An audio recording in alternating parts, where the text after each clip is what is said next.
Very good morning, my beloved student and my dear future officers. Welcome back on this learning platform, Civil Service 247 Bengali. This is me, Shobin Goswami, educator of Civil Service 247, and I taught thousands of students like you past few years civil service examination and others competitive exam battlefield. So my friends, আমরা এই চ্যানেলে কি পড়ছি sir? আমরা এই চ্যানেলে পড়ছি Tripura civil service এক্সামকে সামনে রেখে এবং ত্রিপুরা পুলিশ সার্ভিস এক্সামিনেশনকে সামনে রেখে। বোঝাতে পারলাম? 2025, 2026, 2027 তোমরা যারা টিসিএস এর প্রিপারেশন করছো ত্রিপুরা সিভিল সার্ভিস, তাদের জন্য আমি complete Indian polity, Indian economy, Indian history, including Indian freedom struggle, as per your Tripura public service commission syllabus, Tripura civil service commission syllabus complete 4টে সাবজেক্টের ক্লাস আমি তোমাদের এখানে নেবো। বোঝাতে পারলাম না? পারলাম না?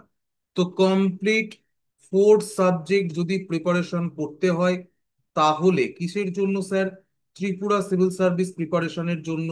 তাহলে ঝটপট নিজের মোবাইল ক্যামেরা বের করে নাও এবং এই কিউআর কোডটা স্ক্যান করে নেবে। কেমন? টেলিগ্রামে সার্চ করবে সিভিল সার্ভিস 247 এবং এই লিঙ্ক সার্চ করলেও পাবে, স্ক্যান করলেও পাবে, সরাসরি জয়েন করে নাও টেলিগ্রাম চ্যানেল। কিসের জন্য স্যার?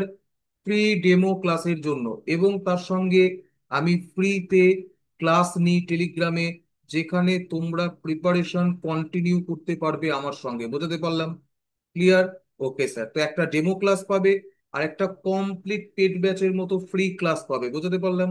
তো কোথায় জয়েন করতে হবে স্যার? এখানে ক্লাসের লিঙ্ক টেলিগ্রামে পাবে, ক্লাসের শিডিউল টেলিগ্রামে পাবে, আর আর্টস এর পিডিএফ। বোঝাতে পারলাম না? পারলাম না? তো তোমরা যারা ক্লাসে জয়েন করতে চাও, free class, demo class or paid batch, scan করে নেবে। সরাসরি স্ক্যান করো, সরাসরি কানেক্ট হও আমার সঙ্গে। বোঝাতে পারলাম না? পারলাম না? Okay sir.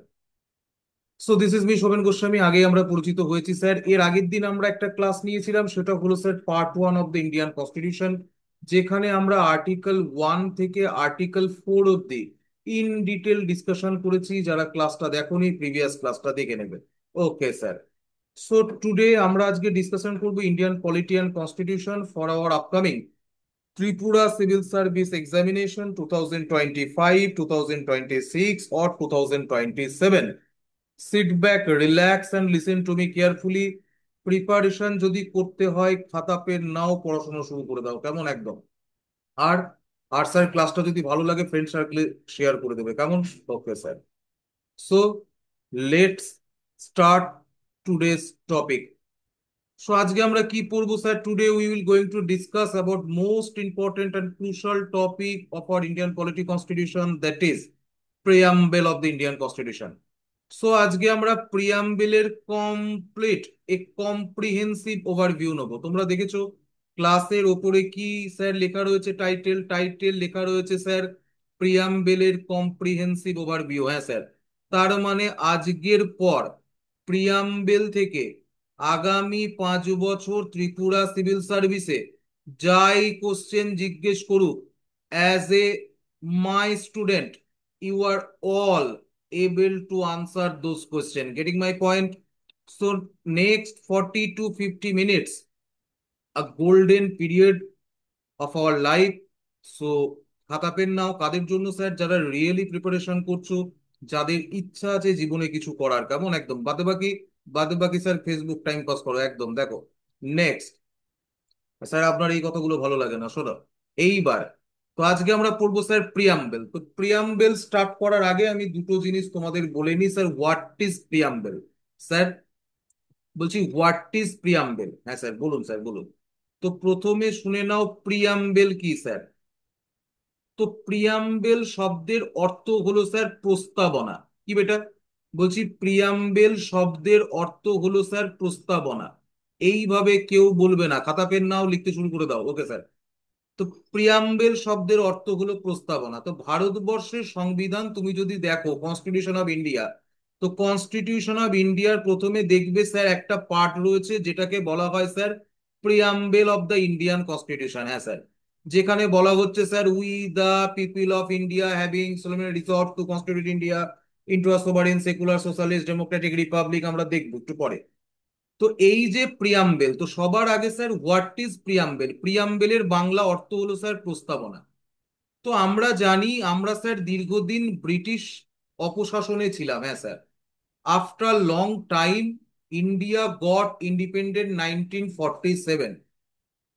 1947 সালে যখন ইন্ডিয়া ইন্ডিপেন্ডেন্ট পায় বা ভারত যখন স্বাধীনতা পায়, তখন ভারতবর্ষের যারা ন্যাশনালিস্ট লিডার ছিলেন, তাদের সামনে সব থেকে বড় চ্যালেঞ্জ ছিল ফিউচার ইন্ডিয়ার জন্য স্যার কনস্টিটিউশন তৈরি করা। কি করা স্যার? ফিউচার ইন্ডিয়ার জন্য কনস্টিটিউশন তৈরি করা। তো ফিউচার ইন্ডিয়ার কনস্টিটিউশন কেমন হবে? কে তৈরি করবে কনস্টিটিউশন? কনস্টিটিউশন তৈরি করবে স্যার কনস্টিটিউয়েন্ট অ্যাসেম্বলি। বলছি কনস্টিটিউশন কে তৈরি করবে স্যার? কনস্টিটিউশন তৈরি করবে স্যার কনস্টিটিউয়েন্ট অ্যাসেম্বলি। ওকে স্যার। তো কনস্টিটিউশন তৈরি করার জন্য, জাস্ট আ মিনিট, কনস্টিটিউশন তৈরি করার জন্য তৈরি করা হয় সংবিধান সভা, কনস্টিটিউয়েন্ট অ্যাসেম্বলি। তো এই সংবিধান সভার নির্বাচন হয় 1946-এর জুন জুলাই মাসে। প্রত্যেকটা ডেট থেকে পরীক্ষায় কোশ্চেন জিজ্ঞেস করে, এগুলো প্রত্যেকটা প্রিলিমস এর এমসিকিউ। বোঝাতে পারলাম না পারলাম না? তো 1946-এর জুন জুলাইয়ে ফার্স্ট কনস্টিটিউয়েন্ট অ্যাসেম্বলির ইলেকশন হয়, লিখে নাও। ক্লিয়ার? Okay sir, next. 1946-এর জুন জুলাই ইলেকশনের পর কনস্টিটিউয়েন্ট অ্যাসেম্বলির ফার্স্ট সিটিং বসে 9 ডিসেম্বর। কবে স্যার? বলছি 9 ডিসেম্বর 1946। আচ্ছা। তারপরে, Jinnah sir constituent assembly boycott করে। কেন? কারণ স্যার জিন্নার মোহভঙ্গ হয়। ওকে স্যার, কোথায় পড়াবো স্যার? হিস্ট্রিতে, শোনো। তো 9 ডিসেম্বর 1946 প্রথম অধিবেশন বসে। তো তখন কনস্টিটিউয়েন্ট অ্যাসেম্বলির সামনে যেটা মূল বিষয়, সেটা ফিউচার ইন্ডিয়ার জন্য কনস্টিটিউশন তৈরি করা। তো ফিউচার ইন্ডিয়ার কনস্টিটিউশন কেমন হবে? বোঝাতে পারলাম? ইন্ডিয়াতে মানুষের জাস্টিস থাকবে কিনা? যদি জাস্টিস থাকে তাহলে সোশ্যাল, ইকোনমিক্যাল, পলিটিক্যাল জাস্টিস থাকবে কিনা? মানুষের লিবার্টি থাকবে কিনা? যদি লিবার্টি দেওয়া হয় তাহলে সেটা কিরকম দেওয়া হবে? Liberty of belief, faith and worship থাকবে কিনা? বোঝাতে পারলাম? Liberty of thought and expression থাকবে কিনা? Getting my point? সমাজে ইকুয়ালিটি থাকবে কিনা? ইকুয়ালিটি অফ স্ট্যাটাসকে মেনটেন করা হবে কিনা? তো ভারতবর্ষের সংবিধান তৈরি করার জন্য অ্যান অবজেক্টিভ রেজুলেশন, কি বললাম স্যার?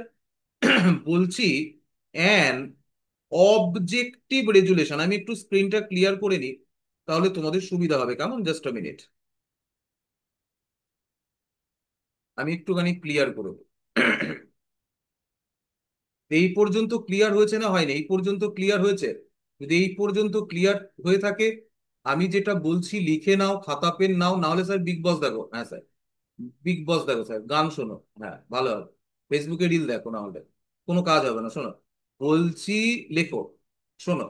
বলছি 1946-এর, just a minute, just a minute,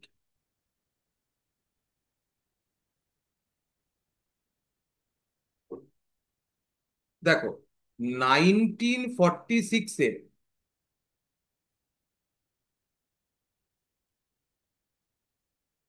9 December constituent অ্যাসেম্বলির ফার্স্ট সিটিং বসে। তারপরে, ফিউচার ইন্ডিয়ার কনস্টিটিউশন কেমন হবে তার জন্য 1947 13 jan, মনে থাকবে, 13ই জানুয়ারি 1947 ভারতবর্ষের প্রথম প্রাইম মিনিস্টার পণ্ডিত জওহরলাল নেহেরুর দ্বারা অ্যান অবজেক্টিভ রেজুলেশন পাশ করা হয়। অ্যান অবজেক্টিভ রেজুলেশন পাশ করা হয়। হ্যাঁ স্যার।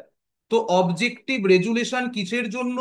অবজেক্টিভ রেজুলেশন হলো ফিউচার ইন্ডিয়ার কনস্টিটিউশন কেমন হবে তার রূপরেখা তৈরি করার জন্য। বোঝাতে পারলাম না পারলাম না? তো সেই অবজেক্টিভ রেজুলেশন 1947 সালে 13ই জানুয়ারি কনস্টিটিউয়েন্ট অ্যাসেম্বলিতে অ্যাড্রেস করা হয় বাই দা পণ্ডিত জওহরলাল নেহেরু। এবং 22শে জানুয়ারি কনস্টিটিউয়েন্ট অ্যাসেম্বলিতে এই রেজুলেশনকে স্যার স্বীকৃতি দেওয়া হয়, বোঝাতে পারলাম না, সবাই গ্রহণ করে।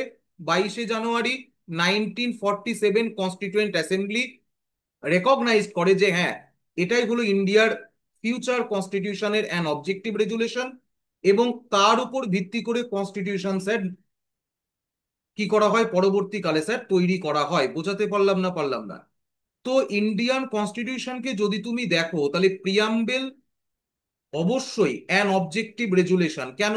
কারণ প্রথমে তুমি একটা জিনিস বুঝবে, তুমি এক্সাম দেবে কবে? বল স্যার আমি এক্সাম দেবো 2025-এ। তো তুমি প্ল্যান কবে করছো? তুমি এক্সাম দেবে 2024 থেকে। তো তুমি যদি 2026-এ এক্সাম দাও, তুমি 2025 থেকে প্ল্যান করবে। তো প্ল্যান সব সময় আগে হয়, তারপরে স্যার প্ল্যানের এক্সিকিউশন হয়। এক্ষেত্রেও তাই হয়েছে স্যার। প্রিয়াম্বেল একদম 13 January 1947, Pandit Jawaharlal Nehru first time an objective resolution for future Indian constitution constituent অ্যাসেম্বলিতে প্রিয়াম্বেলকে রেজুলেশনকে অ্যাড্রেস করে। 22শে জানুয়ারি সর্বসম্মতভাবে গ্রহণ করা হয় রেজুলেশনকে বাই দ্য কনস্টিটিউয়েন্ট অ্যাসেম্বলি, এবং তারপর কনস্টিটিউশন তৈরি করার কাজ স্যার শুরু হয়। কিন্তু প্রিয়াম্বেলের ক্ষেত্রে কথাটা 100% রাইট নয়। কেন? কারণ কনস্টিটিউশন তৈরি করার পর, বোঝাতে পারলাম, প্রিয়াম্বেলের যে লাস্ট অ্যাডাপশন ডেট, তোমরা যদি প্রিয়াম্বেলের লাস্ট পার্ট দেখো, তাহলে লেখা রয়েছে অ্যাডাপশন ডেট। বোঝাতে পারলাম না।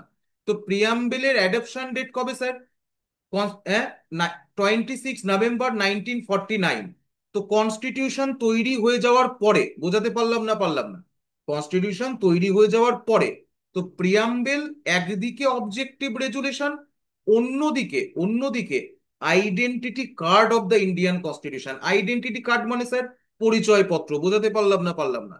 তো প্রিয়াম্বেল ইন্ডিয়ান কনস্টিটিউশনের পার্ট কিনা সে সম্পর্কে কেশবানন্দ ভারতী মামলা, এলআইসি কেস, এই সমস্ত মামলায় কিন্তু সুপ্রিম কোর্ট বলেছে যে preamble not only an objective resolution, preamble is the integral part of the Indian Constitution. Preamble হলো ভারতীয় সংবিধানের অবিচ্ছেদ্য অংশ। বোঝাতে পারলাম না।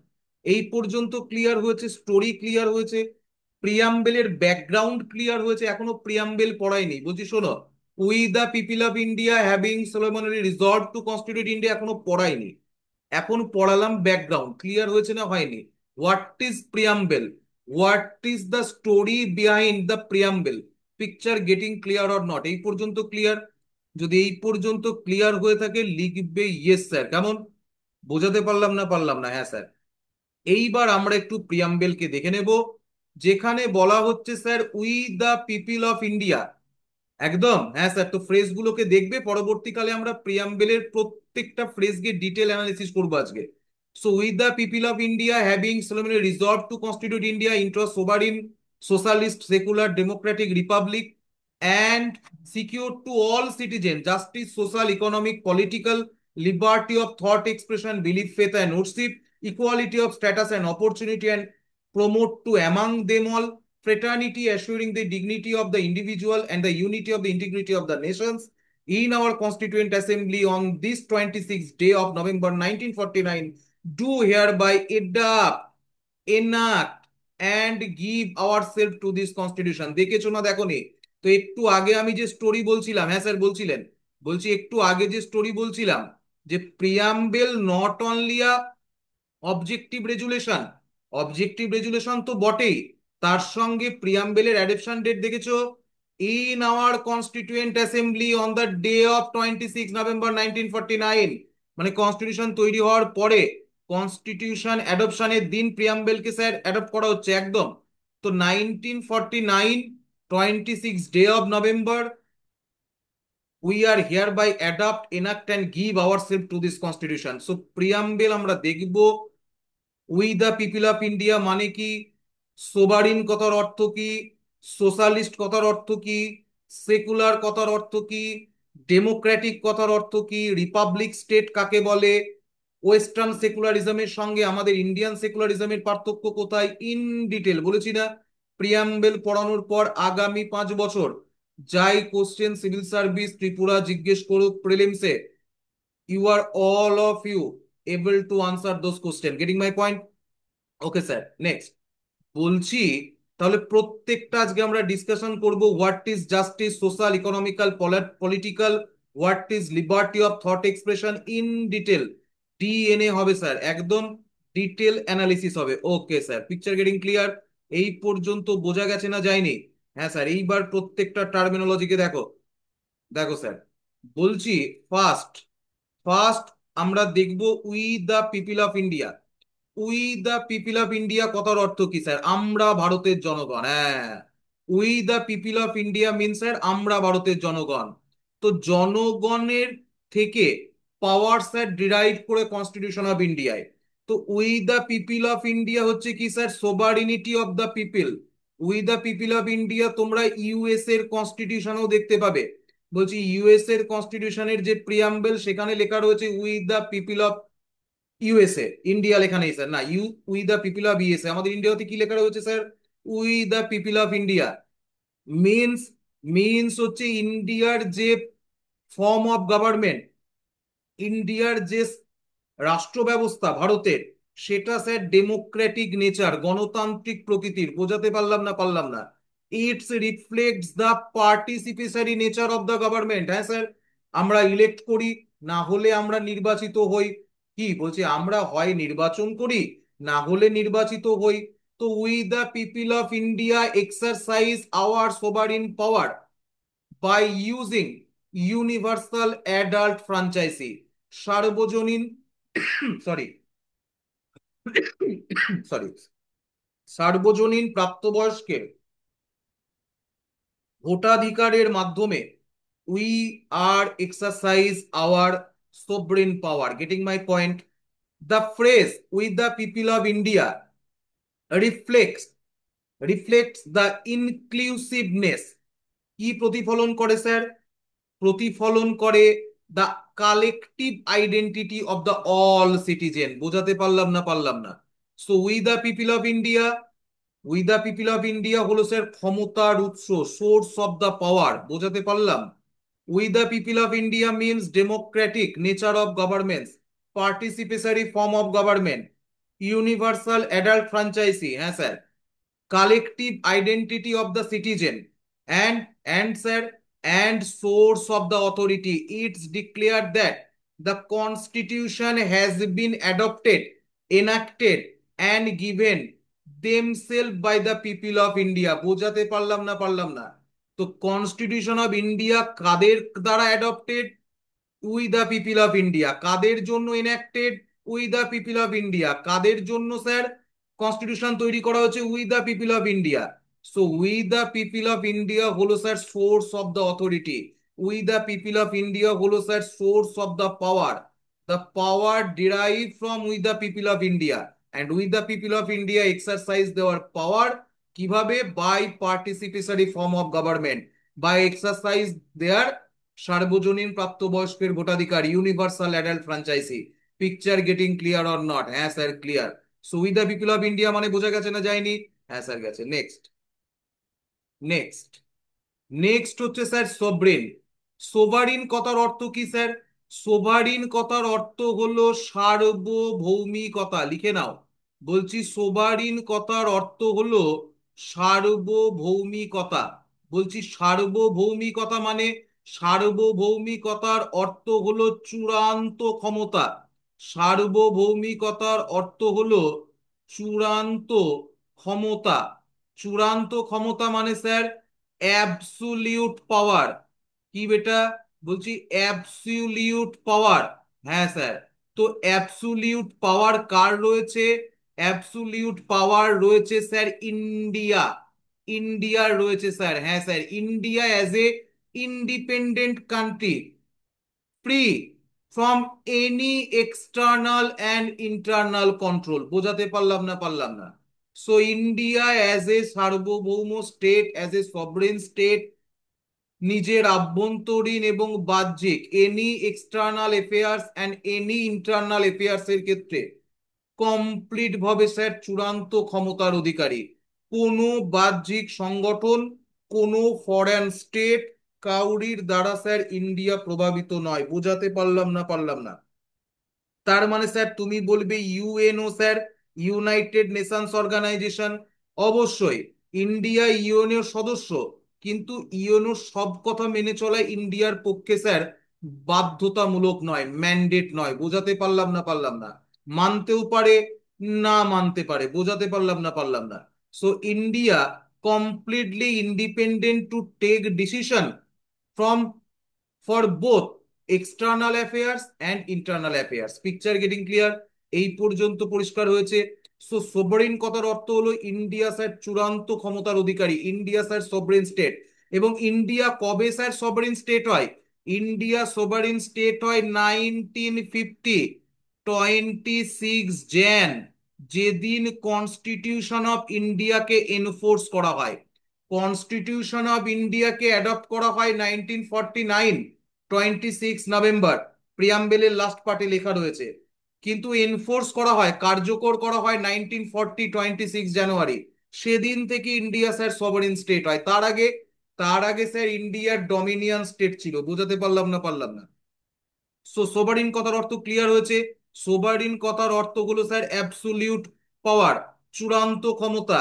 কোন রকম কোন শক্তির দ্বারা আভ্যন্তরীণ ও বাহ্যিক সিদ্ধান্ত গ্রহণের ক্ষেত্রে ইন্ডিয়া স্যার প্রভাবিত নয়। নেক্সট।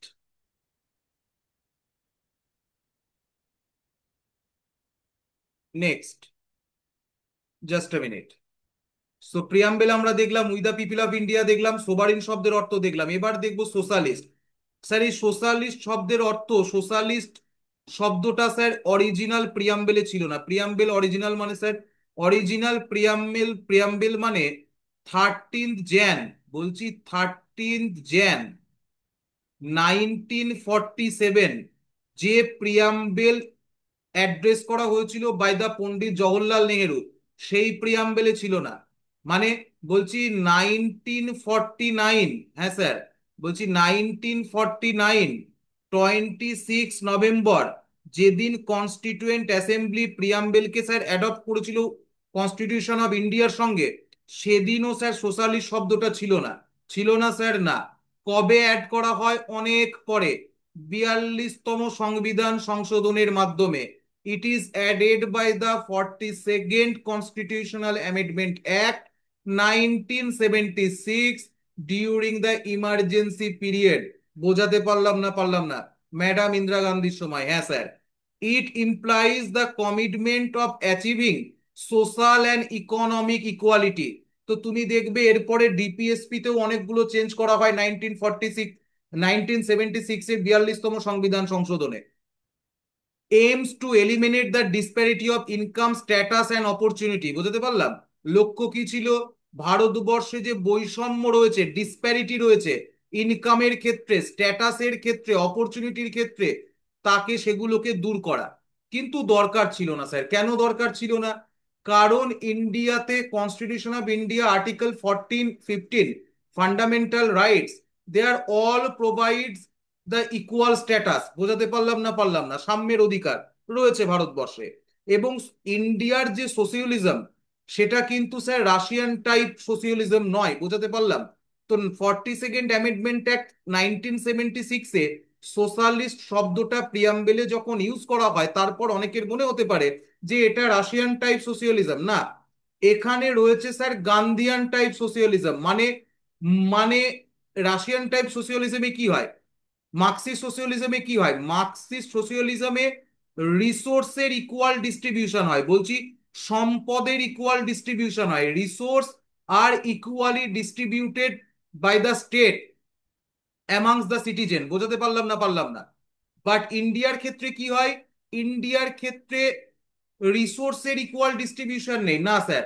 অপরচুনিটির ইকুয়াল ডিস্ট্রিবিউশন রয়েছে। বলছি সুযোগের সমানাধিকার রয়েছে। বোঝাতে পারলাম না পারলাম না? হ্যাঁ স্যার, সুযোগের সমানাধিকার রয়েছে, ইকুয়াল অপরচুনিটিস রয়েছে। বোঝাতে পারলাম না পারলাম না?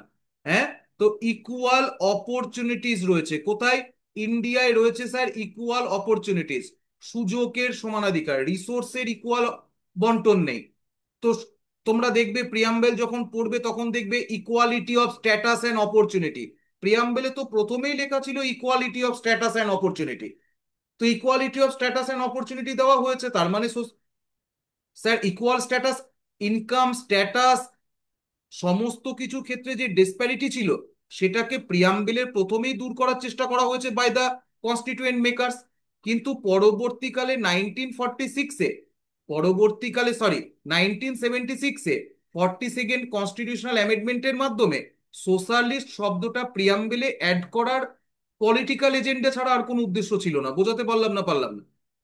এই পর্যন্ত ক্লিয়ার হয়েছে না হয়নি? এই পর্যন্ত ক্লিয়ার হয়েছে, কারণ আগে থেকেই বলা রয়েছে প্রিয়াম্বেলে, এবং article 14, article 15, article 16, article 17, article 18, they are all provides fundamental right, part 3 of the Indian constitution, equal rights. বোঝাতে পারলাম না পারলাম? Equal status and opportunity.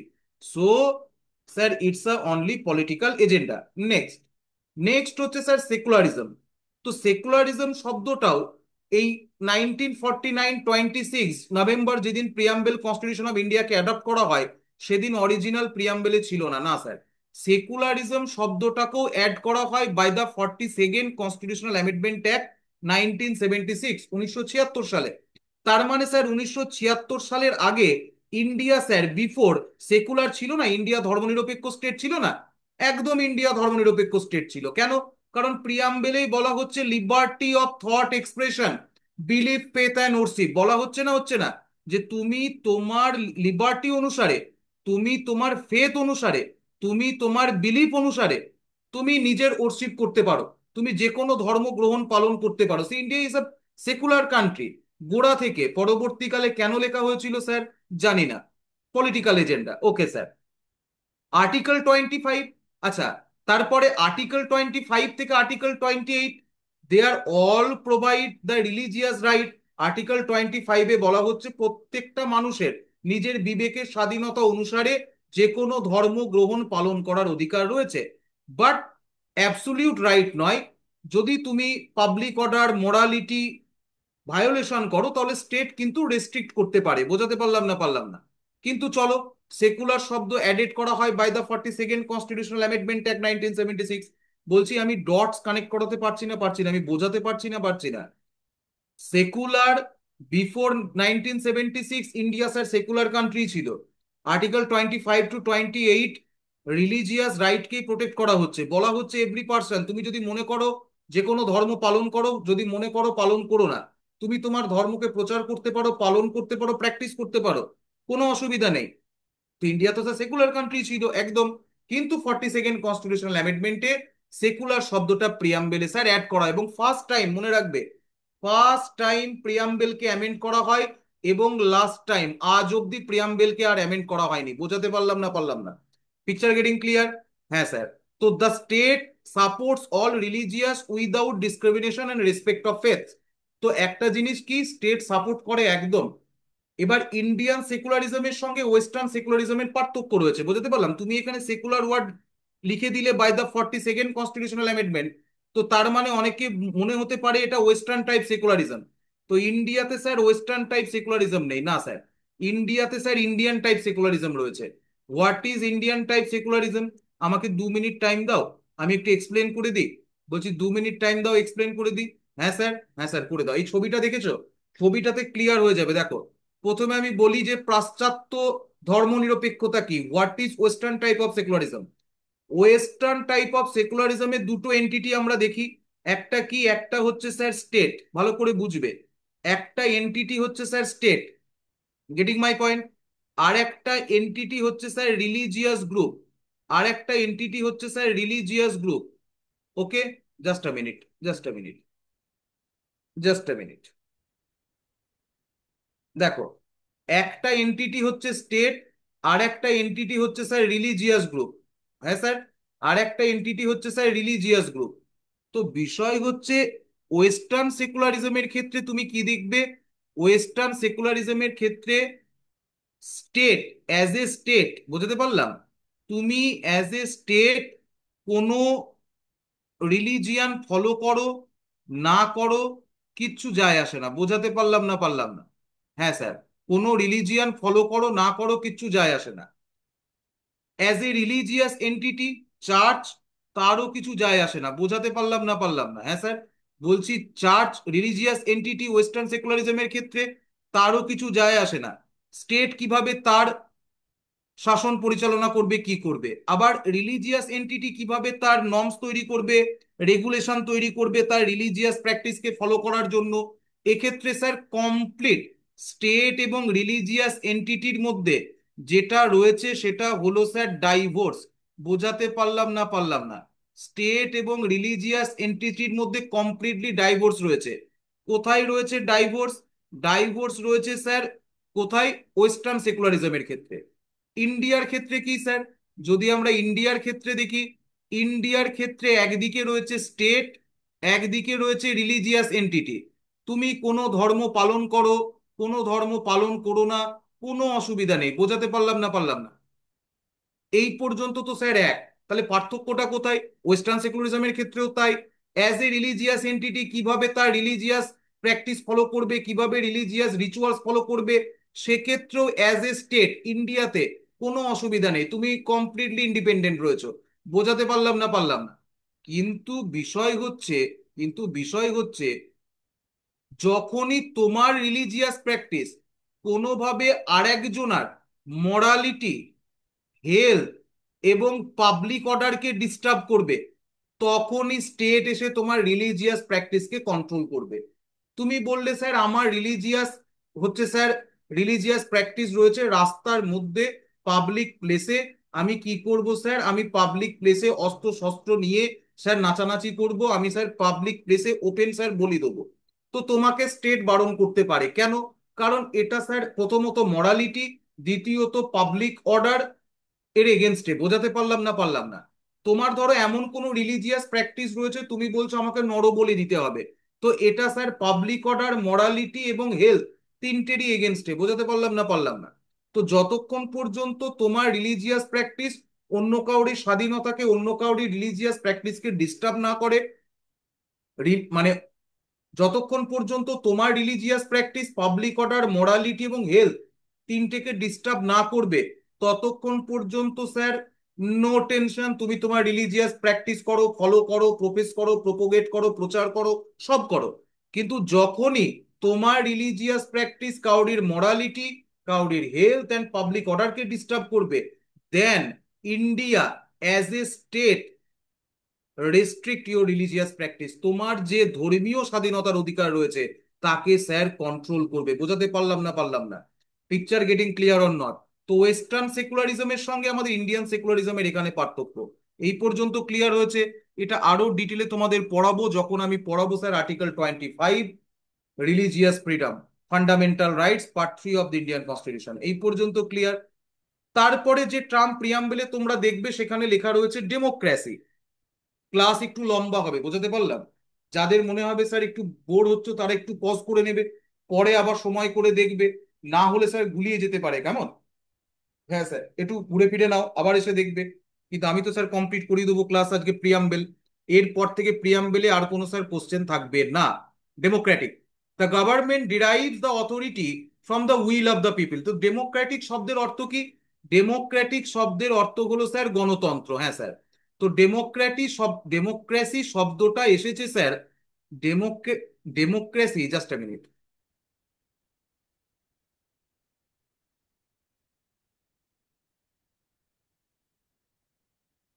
গণতন্ত্র শব্দটা এসেছে, ডেমোক্রেটিক শব্দটা এসেছে স্যার দুটো ল্যাটিন ওয়ার্ড থেকে। একটা হলো ডেমোস, একটা হলো ক্রেটিয়া।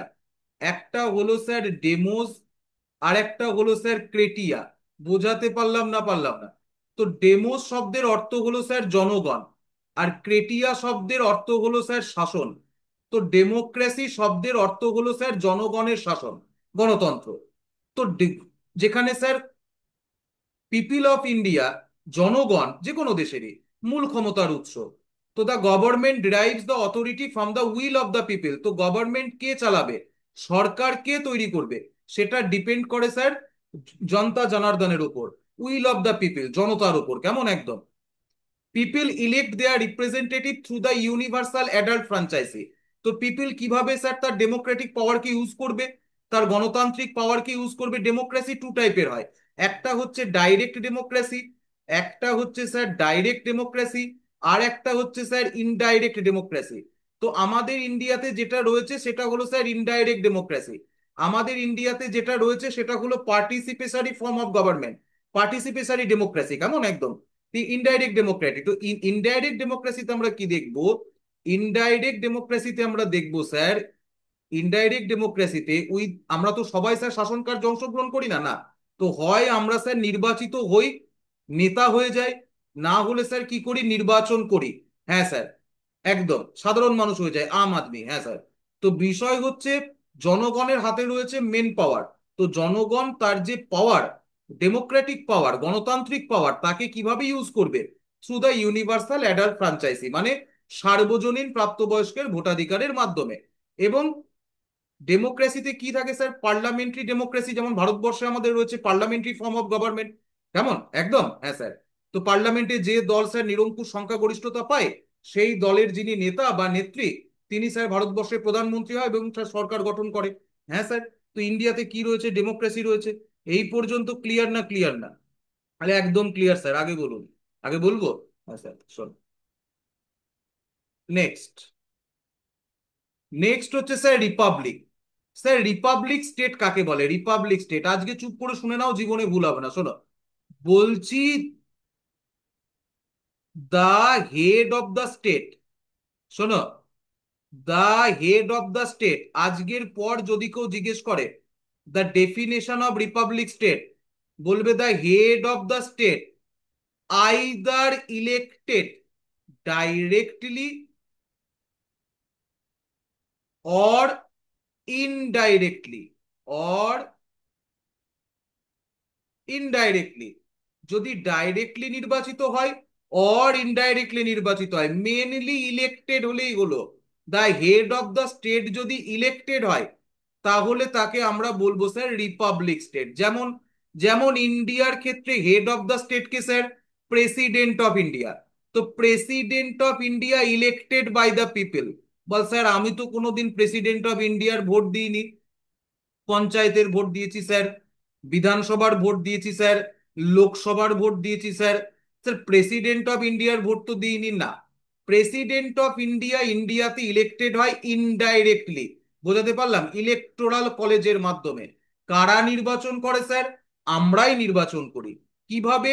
ডাইরেক্ট নয়, ইনডাইরেক্টলি। মানে, মানে আমরা যাদেরকে বিধানসভায় নির্বাচন করি as a member of legislative assembly, আমরা যাদেরকে লোকসভায় নির্বাচন করি as a member of parliament, তারা নির্বাচন করে ইলেকটোরাল কলেজের মাধ্যমে। বোঝাতে পারলাম? সিঙ্গেল ট্রান্সফারেবল ভোটের মাধ্যমে, প্রপোর্শনাল রিপ্রেজেন্টেশনের মাধ্যমে। এগুলো কি স্যার পরে বলবো, যেদিন প্রেসিডেন্ট অফ ইন্ডিয়ার ইলেকশন পড়াবো। মেনলি বুঝে নাও ইনডাইরেক্ট ভাবে। আমরা স্যার ডাইরেক্ট ইলেকশন করি না। আমরা যাদের নির্বাচন করি তারা নির্বাচিত করে প্রেসিডেন্ট অফ ইন্ডিয়াকে। সো প্রেসিডেন্ট অফ ইন্ডিয়া কি sir elected by the people? Indirectly হলো ইলেক্টেড তো। হ্যাঁ স্যার। যে কারণে ইন্ডিয়াকে বলা হয় রিপাবলিক স্টেট। তো যে স্টেটের হেড অফ দ্য স্টেট, রাষ্ট্রপ্রধান যিনি, তিনি যদি নির্বাচিত হন বাই দ্য পিপল, তিনি যদি নির্বাচিত হন বাই দ্য পিপল, সো আমরা তাকে কি বলবো? তাকে আমরা কি বলবো স্যার? তাকে আমরা বলবো রিপাবলিক স্টেট। যেমন sir India, as opposite of monarchy. মোনার্কিতে কি হয় স্যার? মোনার্কিতে কিন্তু স্যার বংশানুক্রমিক ভাবে হয়। যেমন ব্রিটেন, ব্রিটেনের পিপল, বলছি ব্রিটেনের পিপল, ব্রিটেনের পিপল কিন্তু ব্রিটেনের রাজা বা রানীকে নির্বাচন করে না, না। তারা স্যার বংশানুক্রমিক ভাবে হয়, হেডিডিটি অনুসারে হয়। বোঝাতে পারলাম না? পারলাম না? তো বাবা, তার ছেলে, তার ছেলে, এইভাবে। কিন্তু ভারতবর্ষে বা কোনো রিপাবলিক স্টেটে তাই হয় না। Head of the state always elected by the people, either directly or indirectly. So India is a republic state. So we the people of India indicates the source of the power derives from the people. Sovereign indicates the absolute power of India, চূড়ান্ত ক্ষমতা ইন্ডিয়ার। Secular বলে দিলাম, socialist বলে দিলাম, Republic বলে দিলাম, Democratic বলে দিলাম। তো এই পর্যন্ত ক্লিয়ার হয়েছে না হয়নি? এখান থেকে কোনো কোশ্চেন জিজ্ঞেস করলে কাকে রিপাবলিক বলে, কাকে ডেমোক্রেটিক বলে, কোথায় রিপাবলিকের সঙ্গে মোনার্কির পার্থক্য রয়েছে, picture getting clear? So we the people of India having solemnly resolved to constitute India into a sovereign secular socialist democratic republic. এই পর্যন্ত কমপ্লিট স্যার। নেক্সট, নেক্সট আমরা কি পড়বো শোনো, একটা জিনিস বলে নিই। প্রিয়াম্বেলকে যখন পড়বে না স্যার, প্রথমে বলেননি কেন? প্রথমে এই কারণে বলেনি, যারা শেষ অবধি রয়েছে তাদের জন্য এটা গেট। প্রথম প্রথম স্যার 2-4 মিনিট দেখে রিল ভেবে সবাই চলে যায়, হ্যাঁ স্যার, ভাবে স্যার রিল চলছে, রিল তো নয় স্যার, এটা জীবনের রিয়েল থিংস, হ্যাঁ স্যার।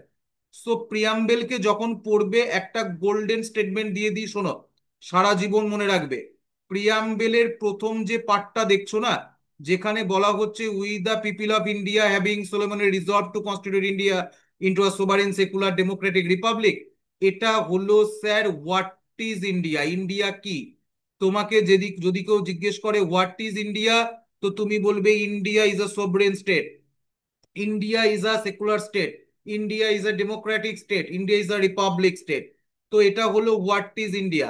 তারপরে প্রিয়াম্বেলকে কি বলেছিলাম? অবজেক্টিভ রেজুলেশন কার? ফিউচার ইন্ডিয়ার কনস্টিটিউশন তৈরি করার জন্য। তো ফিউচার ইন্ডিয়াতে ইন্ডিয়া কেমন হবে? ইন্ডিয়া ডেমোক্রেটিক নেচারের হবে, ইন্ডিয়া সোভরেন হবে, ইন্ডিয়া রিপাবলিক হবে। বোঝাতে পারলাম না পারলাম? তো what is India, that is describe in the first para of preamble. Next, যেখান থেকে দেখছো না যে justice, social, economical, political, liberty of thought expression, belief, faith and worship, equality of status and opportunity and promote to among them all, fraternity assuring the dignity of the individual and unity integrity of the nations. এইটা হলো objective. এটা কি বেটা? এটা হলো objective. Objective মানে sir, এটা হলো উদ্দেশ্য, যে ভারতীয় সংবিধানের উদ্দেশ্য কি হবে। ভারতীয় সংবিধানের উদ্দেশ্য হবে মানুষকে জাস্টিস দেওয়া, সোশ্যাল জাস্টিস দেওয়া, ইকোনমিক্যাল জাস্টিস দেওয়া, পলিটিক্যাল জাস্টিস দেওয়া। উদ্দেশ্য কি হবে স্যার? উদ্দেশ্য হচ্ছে থট এক্সপ্রেশন, মানুষের যেন ইন্টারনাল লিবার্টি থাকে, নিজের থট অনুসারে right to freedom and expression থাকে, আর্টিকেল 19 দেওয়া রয়েছে দেখবে। বিলিফ, ফেথ অ্যান্ড ওরশিপ থাকে, মানুষ যেমন নিজের ইচ্ছা অনুযায়ী যে কোনো ধর্মকে গ্রহণ পালন করতে পারে। বোঝাতে পারলাম না পারলাম না? ইকুয়ালিটি দেওয়া হবে, ইকুয়ালিটি অফ স্ট্যাটাস দেওয়া হবে, ফ্রেটার্নিটিকে এনশিওর করা হবে। তো এটা হলো স্যার অবজেক্টিভ। এবং লাস্ট যে পার্টটা দেখছো না, এটাকে বলা হয় স্যার অ্যাডপশন ডেট। এটাকে বলা হয় প্রিয়াম্বেলের অ্যাডপশন ডেট, কনস্টিটিউশন অফ ইন্ডিয়ার অ্যাডপশন ডেট। এখানে রয়েছে স্যার কনস্টিটিউশন অফ ইন্ডিয়ার অ্যাডপশন ডেট, যেখানে বলা হচ্ছে in our constituent assembly on this day of 26 November 1949 do hereby adapt, enact and give our self to this constitution. বোঝাতে পারলাম না পারলাম না? তো প্রিয়াম্বেলকে তিনটে পার্টে পড়বে, যখনই পড়বে 3 পার্টসে ডিভাইড করবে। Number 1 sir we the people of India, এখানে হচ্ছে source of the power. Number 2 হচ্ছে স্যার হোয়াট ইজ ইন্ডিয়া। বোঝাতে পারলাম? 4টে পার্টে। What is India? India sir secular, democratic, Republic. 3 number sir objective. Objective কি ইন্ডিয়ার? ইন্ডিয়াতে জাস্টিস দেওয়া হবে, সোশ্যাল, ইকোনমিক্যাল, পলিটিক্যাল, মানুষের লিবার্টি থাকবে, থটের, এক্সপ্রেশনের, বিলিফের, ফেথের, ওরশিপের। বুঝতে পারলাম? ইকুয়ালিটি দেওয়া হবে, এটা অবজেক্টিভ। এবং লাস্ট যে 4 নম্বর পার্ট, সেটা হলো স্যার অ্যাডপশন ডেট। তো first part source of the power, we the people of India. Second part what is India. Third part the objective of Indian constitution. Fourth part the adoption date. তো আমরা sir first part পড়েছি source of the power, second part পড়েছি what is India, third part পড়ছি objective of Indian resolution, constitution of India. বুঝতে পারলাম? তো third পার্টটা দেখে নাও। থার্ড পার্টে বলা হচ্ছে স্যার, থার্ড পার্টে বলা হচ্ছে, বলেছি না ক্লাস একটু লং হবে, সিভিল সার্ভিসের ক্লাস স্যার, যতটা রিকোয়ারমেন্ট রয়েছে ততটা তো পড়তে হবে। হ্যাঁ স্যার, 20 মিনিটে পড়িয়ে আমিও যেতে পারি, হ্যাঁ স্যার, কিন্তু 20 মিনিটে পড়িয়ে গেলে স্যার ভিউজ হবে, ভিউজ আমার দরকার নেই। আমার দরকার একটা স্টুডেন্ট যদি মন দিয়ে বাড়িতে পড়ে, তার যেন স্যার সাবজেক্টটা কাজে লাগে, তাহলেই হবে ব্যাস, আর দরকার নেই। শোনো, justice, social, economical and political. তো জাস্টিস দেওয়া হবে কি? Social justice. তো ভারতবর্ষে সোশ্যাল জাস্টিস রয়েছে একদম। কোথায় এনশিওর করা হয়েছে? Article 15, no person shall be discriminate on the grounds of sex, birth, place of birth, caste, gender etcetera, এইসবের ভিত্তিতে কোনো রকম ডিসক্রিমিনেশন করা হবে না। আবার সেই আর্টিকেল 15-এই যারা পিছিয়ে পড়া মানুষ, ST, schedule caste, schedule tribe, OBC, other backward class যারা, তাদের জন্য রিজার্ভেশন প্রোভাইড করা হয়েছে আর্টিকেল 15-এ এডুকেশনাল ইনস্টিটিউশনে, আর্টিকেল 16-এ সরকারি চাকরির ক্ষেত্রে। কিসের জন্য রিজার্ভেশন দেওয়া হয়েছে? To ensure the justice. শুধু জাস্টিস লিখে দিলেই তো হলো না, জাস্টিসকে তো এনশিওর করতে হবে, ভালো করে বুঝবে তো। প্রিয়াম্বেলে উদ্দেশ্য ছিল ভারতীয় জনগণকে জাস্টিস দেওয়া হবে, সোশ্যাল জাস্টিস দেওয়া হবে, ইকোনমিক্যাল জাস্টিস দেওয়া হবে, পলিটিক্যাল জাস্টিস দেওয়া হবে। জাস্টিস দেওয়া হয়েছে article 14, article 15, right to equality, equal protection by law, equality before by law. Article 15 বলছে no person shall be discriminate on the grounds of birth, sex, place of birth, caste, religion, gender, discrimination করা যাবে না। আবার সেই article 15এই বলা হচ্ছে যারা পিছিয়ে পড়া শ্রেণী, ST, SC, OBC, other backward class, তাদের জন্য কি করা হবে স্যার? তারা যাতে সমাজের মূল ধারায় ফিরে আসতে পারে জীবনের। তো অ্যাকচুয়াল জাস্টিস মানে কি, ইকুয়ালিটিকে এনশিওর করতে হবে তো। ইকুয়ালিটিকে এনশিওর করতে গেলে যারা পিছিয়ে পড়েছে তাদেরকে একটা লেভেলে নিয়ে আসতে হবে তো। তো যে কারণে সেখানে রিজার্ভেশন দেওয়া হয়েছে। আর্টিকেল 16 সরকারি চাকরির ক্ষেত্রে, পাবলিক এমপ্লয়মেন্টের ক্ষেত্রে দেওয়া হয়েছে। একদিকে বলা হয়েছে পাবলিক এমপ্লয়মেন্টে কোনো রকম ডিসক্রিমিনেশন করা হবে না, প্রত্যেকটা ইন্ডিয়ান সিটিজেন ইকুয়াল রাইট পাবে পাবলিক এমপ্লয়মেন্টের ক্ষেত্রে, সরকারি চাকরির ক্ষেত্রে। কেন? কারণ জন্ম, ধর্ম, বার্থ, জেন্ডার, লিঙ্গের ভিত্তিতে যেন কোনো বৈষম্য না হয়। আবার সেই আর্টিকেল 16 বলা হচ্ছে রিজার্ভেশন দেওয়া হবে সরকারি চাকরির ক্ষেত্রে, পাবলিক এমপ্লয়মেন্টের ক্ষেত্রে। কাদের? Schedule caste, schedule tribe and other backward class. কেন? অনেকে কোশ্চেন করে sir why reservation, because they are backward classes. The founding fathers, constitution of ইন্ডিয়ার যারা মেকার ছিল, তাদের মূল উদ্দেশ্য ছিল এভরি স্টেজ অফ সোসাইটি, সমাজের প্রত্যেকটা স্তরে জাস্টিসকে এনশিওর করা। বোঝাতে পারলাম না পারলাম না? এবং ইমপ্রুভমেন্ট করা হবে কার? ST, SC, OBC and women, DPSP, part 4 of the Indian constitution, directive principle of state policy, আমি তোমাদের পড়াবো। সেখানে আর্টিকেল 39, আর্টিকেল 39-এ কি বলা হচ্ছে? The state shall take step to secure rights, কাদের? Woman and children and other backward class. তো যারা ওম্যান রয়েছে, যারা চিলড্রেন রয়েছে, তাদের রাইটকে প্রোটেক্ট করা স্টেটের দায়িত্ব। স্টেট তার জন্য যা করার করবে, ডিপিএসপি আর্টিকেল 39-এ বলা হচ্ছে। তো এগুলোর মূল উদ্দেশ্য কি? এগুলোর মূল উদ্দেশ্য হলো জাস্টিসকে এনশিওর করা। ইকোনমিক জাস্টিস, ইকোনমিক জাস্টিসকে এনশিওর করা হয়েছে আর্টিকেল 39-এ। Equal pay for equal work, DPSP তে বলা হয়েছে, দেখবে। বলো, বোঝাতে পারলাম না পারলাম না? হ্যাঁ স্যার। পলিটিক্যাল জাস্টিস দেওয়া হয়েছে, equal access to all policy, all political office, equal voice of government, equal right to vote all citizen. তো আর্টিকেল 14 তুমি যেখানে দেখবে রাইট টু ইকুয়ালিটি, যেখানে বলা হচ্ছে every person equality before law. আবার বলা হচ্ছে ইকুয়াল প্রোটেকশন বাই ল। বোঝাতে পারলাম? আর্টিকেল 19-এ তোমাকে দেওয়া হয়েছে right to freedom speech and expression. তো তোমার পলিটিক্যাল রাইটসকে ইনশিওর করা হয়েছে, তোমার রাইট টু ভোট রয়েছে।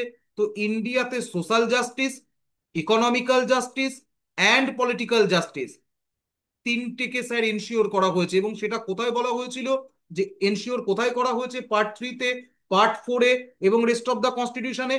কিন্তু তার অবজেক্টিভ কোথায় বলা হয়েছিল? প্রিয়াম্বেলে। প্রিয়াম্বেলে আমরা দেখছি যে এই অবজেক্টিভের উপর ভিত্তি করে কনস্টিটিউশন অফ ইন্ডিয়া তৈরি হবে। এবং যখন কনস্টিটিউশন অফ ইন্ডিয়া তৈরি হলো, প্রিয়াম্বেলের অ্যাডপশন ডেট দেখেছো তো কনস্টিটিউশন অফ ইন্ডিয়ার? 1949, 26 jan, 2 বছর 11 মাস 18 দিন পর। তার মানে প্রিয়াম্বল একদিকে তো অবজেক্টিভ রেজুলেশন, অন্যদিকে essence of the Indian constitution. গোটা ইন্ডিয়ান কনস্টিটিউশনকে যদি এক জায়গায় করো, যদি নিচোড় বের করো, যদি এসেন্স বের করো নিংড়ে, তাহলে সেটা হলো স্যার প্রিয়াম্বল। বোঝাতে পারলাম না পারলাম না? সাবজেক্টকে ফিল করে পড়তে শেখো, আউড়ে কিছু হবে না। বোঝাতে পারলাম? ইকোনমিক জাস্টিস কি, সোশ্যাল জাস্টিস কি, পলিটিক্যাল জাস্টিস কি। ক্লাস লং হবে, যদি বোর্ড লাগে পজ করে নেবে, আবার পরে দেখবে, কেমন? আর আমার তোমাদের কাছে একটাই চাওয়ার, সেটা হচ্ছে ক্লাস করবে, কমেন্ট সেকশনে জানাবে। নতুন কোনো টপিক যদি লাগে অবশ্যই আমাকে জানাবে, এবং স্যার ক্লাসটা শেয়ার করে দেবে। আরেকটা কথা বলি, আরেকটা কথা বলি, বলুন স্যার, অনেকক্ষণ থেকে আপনি কথা বলেননি, শোনো। বলছি সিভিল সার্ভিস 247-এর যে কিউআর কোড দেখেছো টেলিগ্রাম চ্যানেলের, স্ক্যান করে নেবে। বোঝাতে পারলাম না পারলাম না? মোবাইলে, হ্যাঁ স্যার। স্ক্যান করে নিয়ে সরাসরি জয়েন করে যাবে।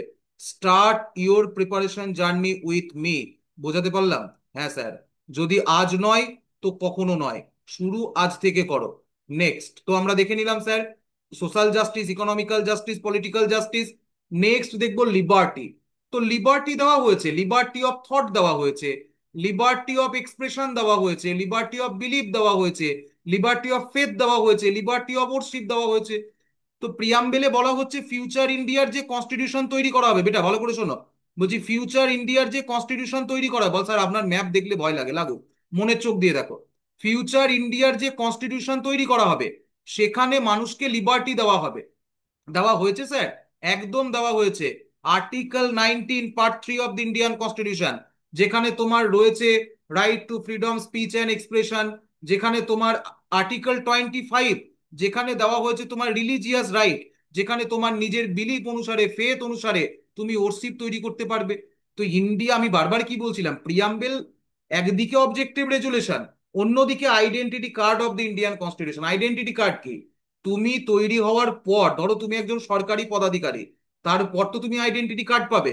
তো identity card shows that you are a designated person of some official post.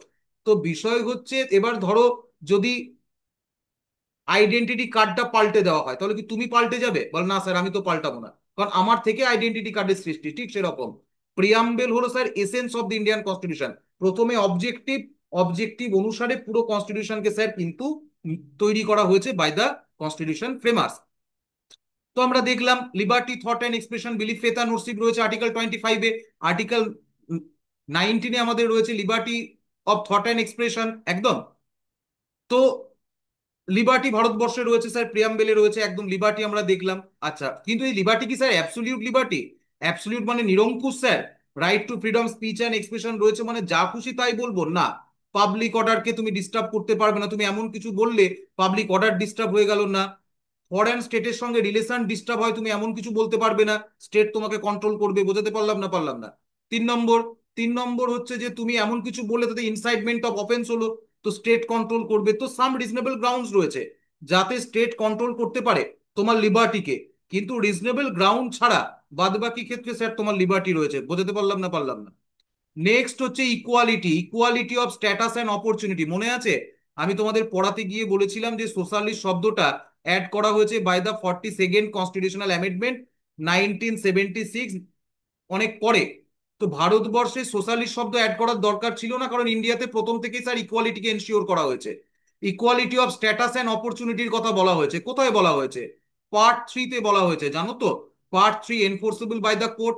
Part 3-তে যা বলা রয়েছে তা যদি তুমি না পাও, তুমি কোর্টে গিয়ে চাইতে পারবে। আর্টিকেল 32-তে ডাইরেক্ট অরিজিনাল জুরিসডিকশনে the apex court of India, এবং 226 আর্টিকেল হাইকোর্টে। বোঝাতে পারলাম না পারলাম না? তো পার্ট 3-তে আর্টিকেল 14 থেকে 18 পর্যন্ত, বেটা যতগুলো আর্টিকেল রয়েছে প্রত্যেকটার উদ্দেশ্য হলো স্ট্যাটাস এবং অপরচুনিটিকে, ইকুয়ালিটিকে এনশিওর করা। বা ইকুয়ালিটি বিফোর ল, বা equal protection of law, by giving reservation, no discrimination on the grounds of race, caste, sex, place of birth or any of them. এগুলোর মেন উদ্দেশ্য কি? মেন উদ্দেশ্য হলো ইকুয়ালিটি অফ স্ট্যাটাসকে ensure করা। Article 18-এ বলা হচ্ছে কোন রকম রাজবাহাদুর, রাই বাহাদুর, কোন রকম রয়্যাল খেতাব তুমি ব্যবহার করতে পারবে না। মানে কি? ইকুয়াল স্ট্যাটাসকে এনশিওর করা। তার মানে স্যার আমি ডক্টর, আমি লিখতে পারবো না নামের আগে ডক্টর, একদম। আমি স্যার চার্টার্ড অ্যাকাউন্টেন্ট, আমি লিখতে পারবো না নামের আগে চার্টার্ড অ্যাকাউন্টেন্ট, একদম। আমি লয়ার স্যার, আমি লিখতে পারবো না অ্যাডভোকেট, একদম। Your academic qualification always welcome, but Rai Bahadur, Rai খেতাব এসব নেওয়া যাবে না। বুঝাতে পারলাম না পারলাম না? হ্যাঁ sir. Okay. An individual are equal before the law. তো equality before law, equal protection of law, এগুলোর মাধ্যমে কি এনশিওর করা হয়েছে? Equal status and opportunity. বোঝাতে পারলাম না পারলাম না? তো মার্কসিস্ট সোশিয়ালিজমের সঙ্গে আমাদের সোশিয়ালিজমের পার্থক্য রয়েছে। আমাদের সোশিয়ালিজমের মূল বক্তব্য কি? Equal status and opportunity, not রিসোর্সের equal distribution. Picture getting clear or not? Okay sir, একদম ক্লিয়ার? বল স্যার একদম ক্লিয়ার, সব ক্লিয়ার স্যার, কিচ্ছু বাকি নেই। বেশ। ফ্রেটার্নিটি, ফ্রেটার্নিটি শব্দের অর্থ কি স্যার? ফ্রেটার্নিটি শব্দের অর্থ হলো স্যার ব্রাদারহুড। ব্রাদারহুড মানে স্যার সৌভ্রাতৃত্ব। Assuring the dignity of the individual and unity integrity of the nations. বুঝতে পারলাম? Secure two Brotherhood. ইন্টিগ্রিটি শব্দটা শোনো, ভালো করে শোনো, ইন্টিগ্রিটি শব্দটা was also added by the 42nd constitutional amendment 1976।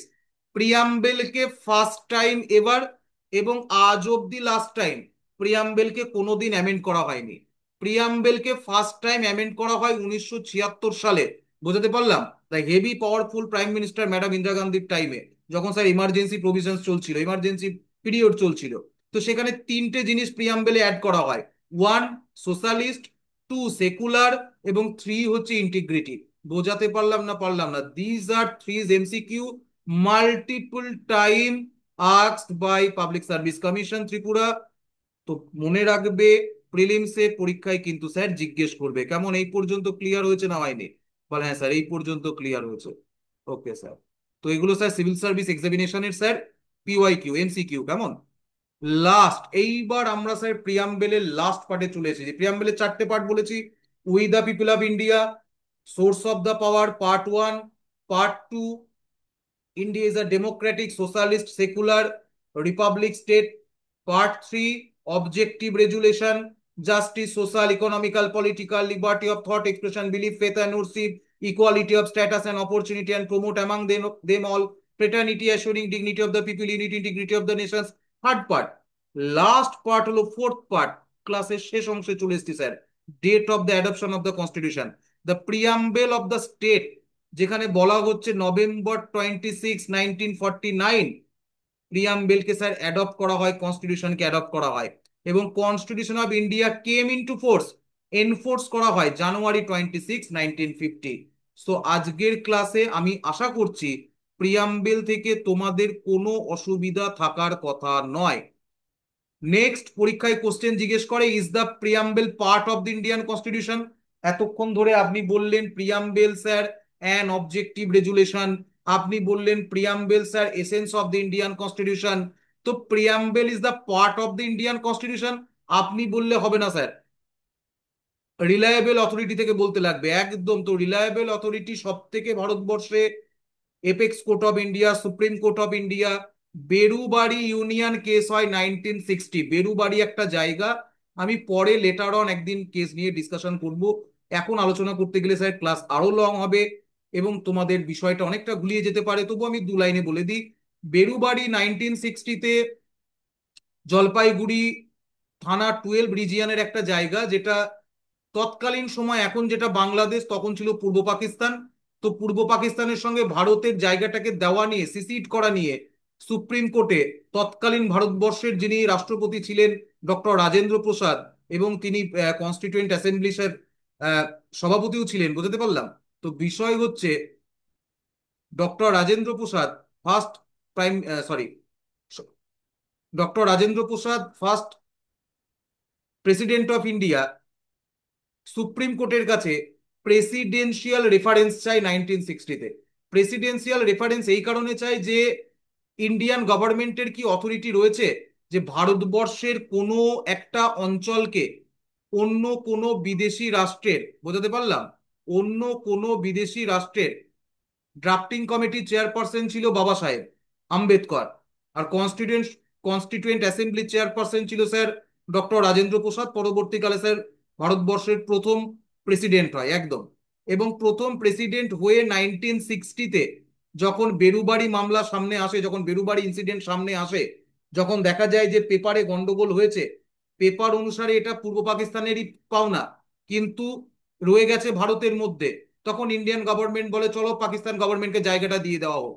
তখন রাজেন্দ্র প্রসাদ সুপ্রিম কোর্টকে জানতে চায় যে এটা কি আদৌ সম্ভব, গভর্নমেন্ট অফ ইন্ডিয়া পারে এনি পার্ট অফ ইন্ডিয়াকে সিসিড করতে অন্য কোনো ফরেন কান্ট্রির হাতে? তো তখন তো স্যার সুপ্রিম কোর্ট বলে যে preamble not the part of the Indian constitution. তবে গভর্নমেন্ট চেয়েছিল আর্টিকেল 2 কে ইউজ করে। আর্টিকেল 2-তে বলা হয়েছে যে তুমি ফরেন কোন স্টেটকে ইন্ডিয়াতে অ্যাডমিট করতে পারো। আর্টিকেল 2-তে কোথাও বলা নেই যে ফরেন স্টেট, ভারতের কোনো জায়গাকে তুমি বাইরের কোনো ফরেন স্টেটকে সিসিড করতে পারো। বোঝাতে পারলাম না পারলাম না? তো আর্টিকেল 2-কে ইউজ করে যখন করতে যায়, তখন সুপ্রিম কোর্ট বলে যে তোমরা এক কাজ করো, কনস্টিটিউয়েন্ট অ্যামেন্ডমেন্ট করো, কনস্টিটিউশনাল অ্যামেন্ডমেন্ট করে তোমরা সিসিড করো, কিন্তু আর্টিকেল 2-কে ইউজ করে করা যাবে না। তো সেটা স্যার বেরুবাড়ি কেস 1960। সেই সময় এপেক্স কোর্ট অফ ইন্ডিয়া বলে যে প্রিয়াম্বেল কনস্টিটিউশন অফ ইন্ডিয়ার পার্ট নয়।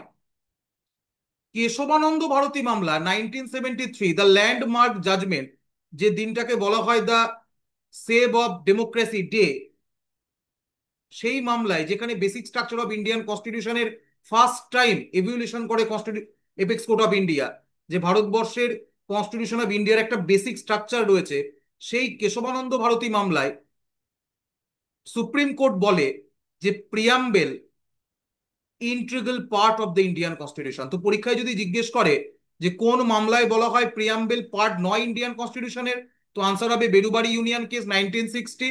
এবং 1973, 13 বছর পর সুপ্রিম কোর্ট 1960 বেরুবাড়ির যে ডিসিশন, যে প্রিয়াম্বেল কনস্টিটিউশন অফ ইন্ডিয়ার পার্ট নয়, তাকে ওভার রুল করা হয়। এবং 1973-তে বলা হয় কেশবানন্দ ভারতী মামলায় যে preamble is the part of the Indian constitution. এবং পরবর্তীকালে 1995-এ এলআইসি অফ ইন্ডিয়া কেস হয়, এবং সেখানেও সুপ্রিম কোর্ট রিট্রাইট করে যে preamble is the integral part of the Indian constitution. বোঝাতে পারলাম না? তো যে কারণে আমি প্রথম থেকেই বলছিলাম, it's not only an objective resolution, it's the essence of the Indian constitution, is the identity card of the Indian constitution. এই পর্যন্ত ক্লিয়ার হয়েছে। পরে আমি একদিন বেসিক স্ট্রাকচার অফ ইন্ডিয়ান কনস্টিটিউশনে ক্লাস নেব, সেখানে আমি তোমাদের কেশবানন্দ ভারতী মামলা, সজ্জন সিং মামলা, যেগুলো দরকার বেসিক স্ট্রাকচার অফ ইন্ডিয়ান কনস্টিটিউশনের স্টোরিকে ডিটেলে বুঝতে গেলে, আমি তোমাদের প্রত্যেকটাই কমপ্লিট করিয়ে দেবো। বোঝাতে পারলাম না? এই পর্যন্ত যদি ক্লিয়ার হয়ে থাকে, তো আজকের ক্লাস এই পর্যন্ত। এখন যেটা স্ক্রিনে দেখছো, এটা সেই দিনের ছবি যেদিন পণ্ডিত জওহরলাল নেহেরু 13ই জানুয়ারি 1946 সালে কনস্টিটিউয়েন্ট অ্যাসেম্বলিতে প্রিয়াম্বেলকে অ্যাড্রেস করছে দাঁড়িয়ে হাউসে। বোঝাতে পারলাম যে ফিউচার ইন্ডিয়ার কনস্টিটিউশন কেমন হবে। I hope I try my level best all of aspect of preamble of Indian constitution তোমাদের বোঝাতে। এবং আজকের ক্লাস এই পর্যন্তই বেটা। ক্লাসকে শেয়ার করে দেবে। It's my pleasure to teach you on this platform. Take care, God bless you, thank you everyone, Jai Hind.